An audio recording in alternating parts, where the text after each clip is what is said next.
Hola, ¿qué tal? Bienvenidos a mi canal. El día de hoy vamos a hablar de cuál es el mejor ETF.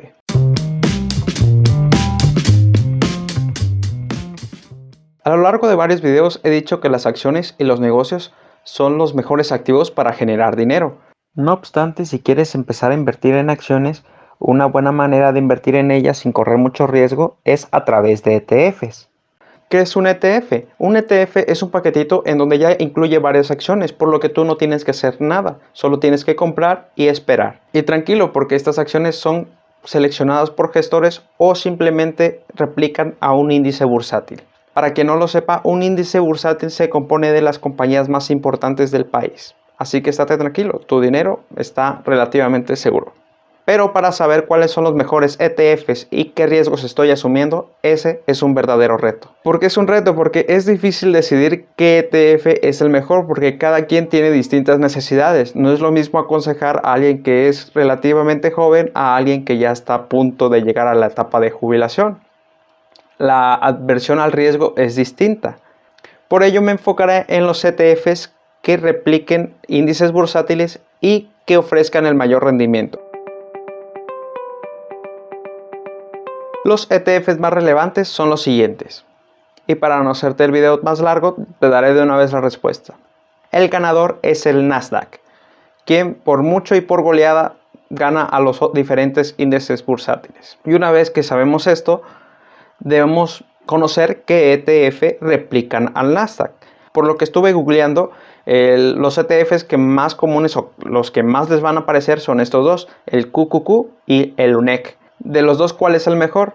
Pues bien, no te lo voy a decir así nada más, te lo voy a mostrar con números. El mejor es el QQQ, ya que haciendo la comparativa, el QQQ, suena muy chistoso, el QQQ da más rendimientos en comparación el ONEC. Y ahorita te voy a enseñar a leer la tablita.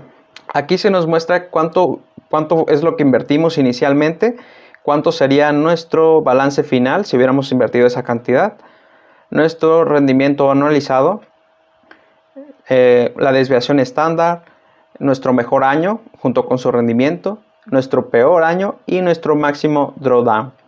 Con el drawdown se refiere a estos picos o estas bajadas enormes. Aquí no hay bajadas enormes, pero sí esta es la más significativa. ¿Por qué nos debe importar el drawdown? Porque va a influir en nuestra psicología. No todos reaccionamos igual, y cuando le dices a alguien que va a perder aproximadamente el 50% de su capital, comúnmente no se lo tomaría tan bien. O sea, imagínate, te digo, ¿qué crees? Tus ahorros se fueron a la mitad, ya no tienes todo lo que ahorraste, ya nada más se fueron a la mitad.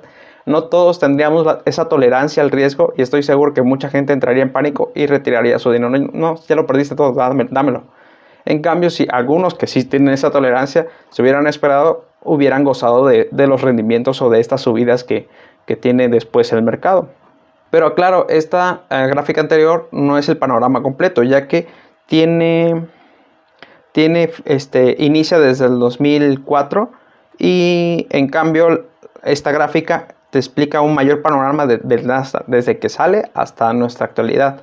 Y como podemos ver, comúnmente se ha presentado creciente. Sin embargo, fue hasta 1999 que tuvo un declive significativo y estuvo estancado. Imagínate, el que invirtió en 1999 en el Nasdaq, cómo vio perder todos sus ahorros, incluso creo que cayó más de la mitad. Y no fue hasta el 2013 que se regresó a su normalidad y empezó otra vez a dar beneficios. Esto te lo digo no para asustarte, sino para decirte que hay periodos de estancamiento y va a haber años, 13, 14 años, que no vas a ver rendimientos, al contrario, vas a ver pérdidas. Pero si eres muy paciente, podrás ver tu dinero crecer. Por eso te digo que no cualquier ETF es recomendable para todos. Se debe hacer una evaluación de adversión al riesgo y ver qué inversores están de acuerdo con ese riesgo y quiénes no. ¿Dónde compro este ETF? Este ETF lo puedes conseguir en un broker o una casa de bolsa. Te lo dejo a tu libre elección. Hay brokers que cobran más comisión, otras menos. Te dejo a ti la tarea de investigar cuál para ti es el mejor y ahí lo puedes adquirir. Obviamente ya aprendimos que el que vamos a adquirir es el QQQ, ya que es el que más rendimiento da y menos comisiones cobra. Unas recomendaciones. Número 1, diversifica. no pongas todo tu dinero en este ETF. Lo ideal sería que diversificaras y fueras midiendo los parámetros para ver si puedes tolerar esas caídas, esos máximos drawdown, o irlo reduciendo para que obtengamos el menor riesgo y la máxima ganancia. Número 2, invierte solo lo que estás dispuesto a perder. Esto es muy cierto, comúnmente la gente se emociona por querer ganar más y sale incluso perdiendo dinero. Y número 3, sé paciente. Este ETF sí deja dinero, pero es a muy largo plazo y estoy seguro que no todos tienen el tiempo ni la paciencia para aguantar grandes periodos. Es como dejar tu dinero ahí y recogerlo dentro de 30 o 40 años. Ahora me toca enseñarte cómo diversificar y crear tu portafolio. Para ello vamos a necesitar 2 páginas web que te las voy a dejar en la descripción. Bueno, la primera es esta, ETF Screener, la cual consiste en es un buscador de ETFs, ya que el Nasdaq es un ETF que replica las 100 compañías más importantes de Estados Unidos. Sin embargo, estamos poniendo toda nuestra inversión en un solo país. Lo ideal es que diversifiquemos geográficamente. Por eso te presento esta página. Puedes buscar el país que tú quieras y te va a buscar un ETF que busca las compañías más importantes de ese país. Por ejemplo, vamos a buscar México. Y nos aparecerá el listado de ETFs que replican las compañías o el índice bursátil de México. Tenemos el EWW, el MEXX, el FLMX y le damos al primero. Comúnmente el contenido es en inglés, pero no te preocupes, puedes usar el traductor y ver qué acciones componen este ETF.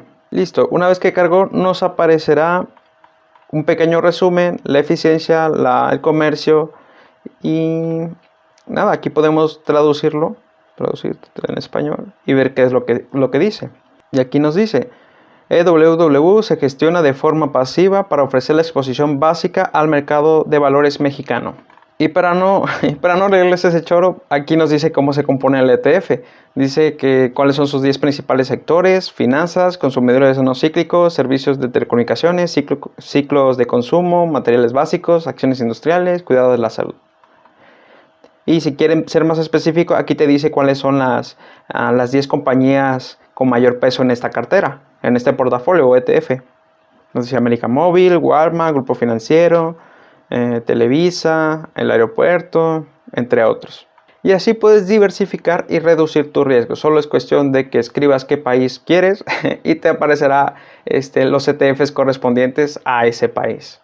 La otra página es Portafolio Visualizer, el cual consiste en darte el histórico de cómo se comportó el mercado, ya sea tú le vas poniendo ahí el instrumento y te aparece el histórico desde que inició hasta nuestros días y cómo se fue comportando, cuál fue lo que te puse anteriormente, cuál es la pérdida máxima, cuál es el rendimiento analizado, y ese es el chiste, saber cómo componerlo.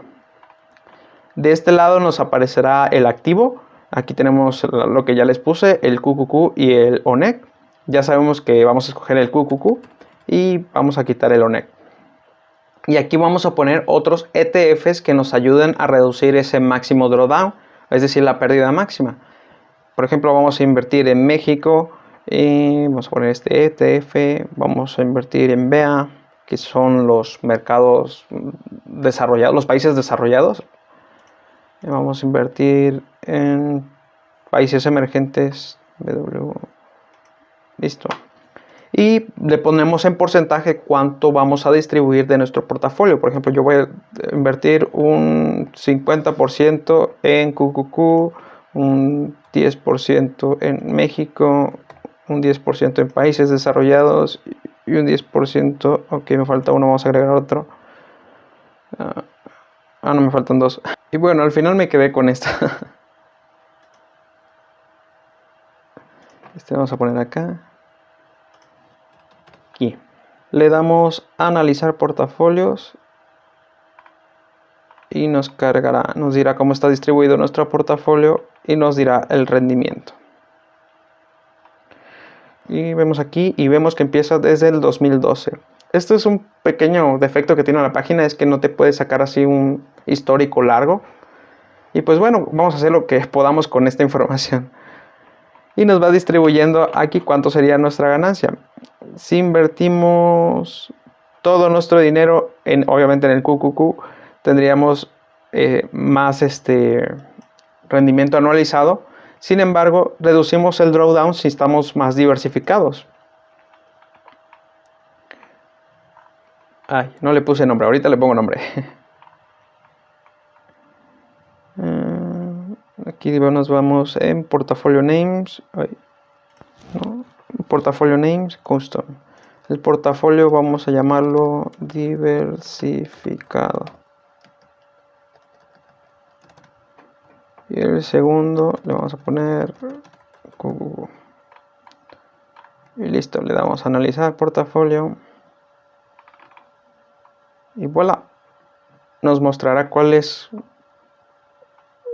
el que te da mejor rendimiento. Obviamente invertir todo tu dinero en QQQ es el que te da más rendimiento, pero lo que buscamos es reducir nuestro drawdown.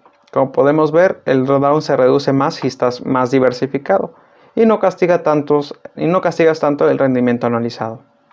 Es cuestión de ir jugando con los parámetros y buscar cuál es el que mejor se adapta a ti. Mi recomendación es que busques activos que tengan un histórico largo para que tengamos más o menos un panorama de lo que puede pasar en el futuro. Ya sé que resultados pasados no garantizan resultados futuros, pero sí nos ayudan más o menos a tener más idea o con datos podemos tratar de predecir el futuro. Así que no lo veo tan mal utilizar datos del pasado. Pero ojo, solo invierte lo que estás dispuesto a perder. Y bueno, hasta aquí el video. Espero que les haya gustado. Un abrazo. Hasta luego.